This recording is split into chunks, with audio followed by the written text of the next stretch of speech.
Assalamualaikum warahmatullahi wabarakatuh. Perkenalkan, nama saya Ira Tarsina dari Prodi Manajemen Pagi. Dalam kesempatan kali ini saya akan menjawab pertanyaan-pertanyaan dari soal perekonomian Indonesia, yaitu sebagai soal UTS.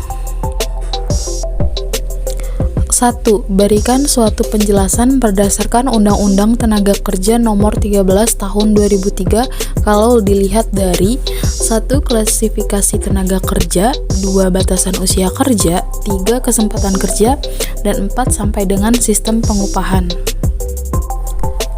Klasifikasi kerja berdasarkan penduduknya. Yang pertama itu ada tenaga kerja. Tenaga kerja adalah seluruh jumlah penduduk yang dianggap dapat bekerja dan sanggup bekerja jika tidak ada permintaan kerja. Menurut Undang-Undang Tenaga Kerja, mereka yang dikelompokkan sebagai tenaga kerja yaitu mereka yang berusia antara 15 tahun sampai dengan 64 tahun. Dan yang kedua ada bukan tenaga kerja. Bukan tenaga kerja adalah mereka yang dianggap tidak mampu atau tidak mau bekerja meskipun ada permintaan bekerja. Menurut Undang-Undang Tenaga Kerja Nomor 13 Tahun 2003, mereka adalah penduduk di luar usia, yaitu mereka yang berusia di bawah 15 tahun dan berusia di atas 64 tahun. Contoh dari kelompok ini adalah para pensiunan, para lansia atau lanjut usia, dan anak-anak. Selanjutnya ada batasan usia kerja. Yang pertama, angkatan kerja.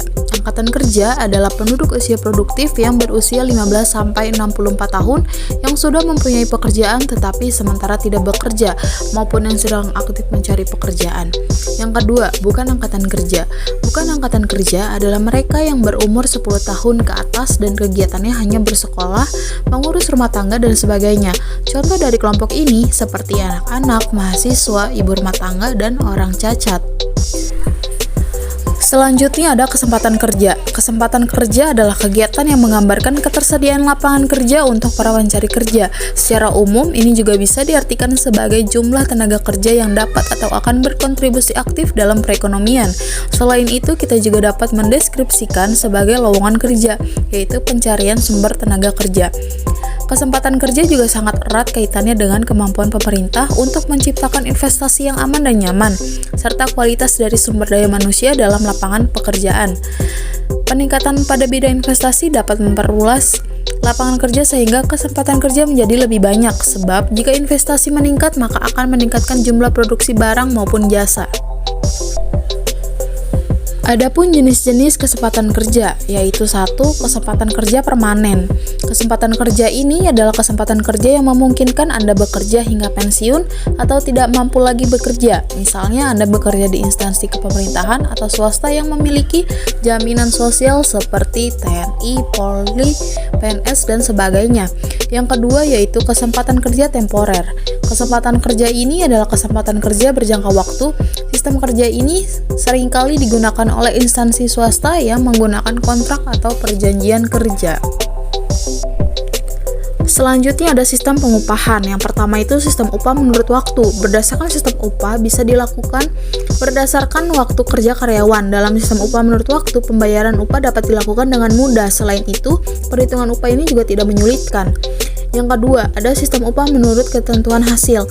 Sistem upah menurut ketentuan hasil ini pada umumnya digunakan pada perusahaan industri.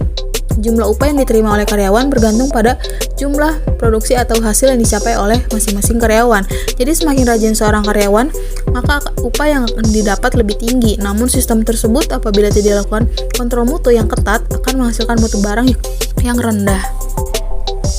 Yang ketiga ada sistem upah borongan. Sistem upah borongan muncul diberikan karena perusahaan tidak perlu menanggung risiko yang berkaitan dengan karyawan. Perusahaan juga tidak perlu menyeleksi dan mencari pekerja yang dibutuhkan. Untuk mengatasi hal tersebut, pada umumnya upah sistem borongan lebih mahal dibandingkan upah harian. Berdasarkan upah yang diterima dalam sistem borongan ini ditentukan oleh jumlah barang yang dihasilkan oleh seorang karyawan atau sekelompok karyawan. Dan yang keempat ada sistem upah premi. Sistem upah premi yaitu disediakan upah tambahan atau premi bagi karyawan yang mampu bekerja lebih baik. Dan yang kelima adalah sistem upah indeks. Sistem upah indeks merupakan upah yang dibayarkan berdasarkan indeks biaya hidup. Hal tersebut berarti naik turunnya indeks biaya hidup akan turut dalam menentukan besarnya upah yang diterima oleh pekerja. Dan yang keenam ada sistem upah skala. Sistem upah skala merupakan upah yang dibayar berdasarkan skala penjualan. Hal tersebut berarti terdapat hubungan yang berbanding lurus antara jumlah penjualan dengan upah yang dibayarkan. Jika jumlah penjualan meningkat, upah yang dibayarkan akan meningkat pula. Dan apabila penjualan turun, upah yang dibayarkan juga akan menurun. Dan yang ketujuh ada sistem bonus. Sistem bonus merupakan suatu usaha untuk memperbaiki kelemahan dalam cara pembayaran upah. Bonus merupakan pembayaran tambahan di luar upah atau gaji yang bertujuan untuk merangsang atau memberi intensif agar karyawan dapat menjalankan tugas dengan lebih baik dan bertanggung jawab. Yang kedelapan ada sistem upah usaha. Pembayaran upah dalam sistem mitra usaha ini sebagian diberikan dalam bentuk saham perusahaan. Saham tersebut tidak diberikan pada pekerja secara perorangan, melainkan pada organisasi pekerja di perusahaan tersebut.